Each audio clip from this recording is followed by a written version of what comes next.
اللهم إني أسألك في بيت من بيوتك لكل من فتح رسالتي هذه اللهم فاغفر ذنبه. اللهم ومن نشرها بين الناس والعباد فحرم وجهه عن النار وأسكنه الفردوس الأعلى من جنتك وحقق له جميع أمنياته.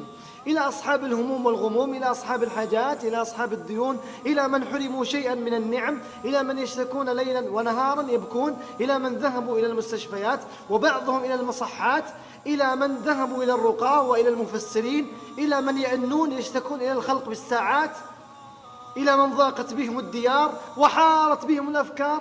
أين أنتم من الله الواحد القهار؟ 3 وصايا أبعثها من قلبي إلى قلوبكم، وأقسم بمن أحل القسم وأنا في بيت الله، من حافظ على 3 الوصايا هذه فلن يعرف الهم ولا الحزن إلى قلبه طريق ولا إلى حياته. الوصية الأولى الصلاة، والوصية الثانية القرآن، والوصية الثانية كثرة ذكر الله والسجود.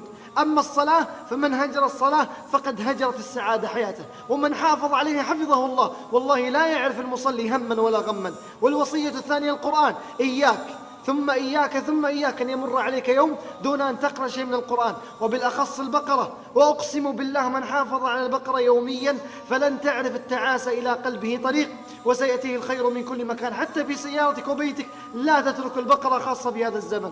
الوصية الثانية كثرة ذكر الله، ولا يعرف الهم ولا الحزن رجل أو امرأة استدام على ذكر الله.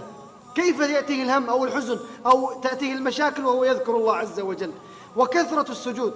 أطول سجدة في حياتك أخي المبارك، أختي المباركة، كم مدتها؟ دقيقة، دقيقتين، 3؟ متى سجدنا لله ساعة؟ متى سجدنا لله ساعتين؟ اعلم أنه ما وقع بلاء إلا بذنب ولا رفع إلا بتوبة.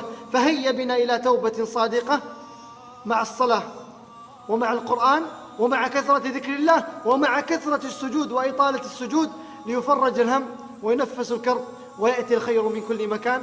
اللهم من نشر رسالتي هذه فأسعده وحقق أمنياته.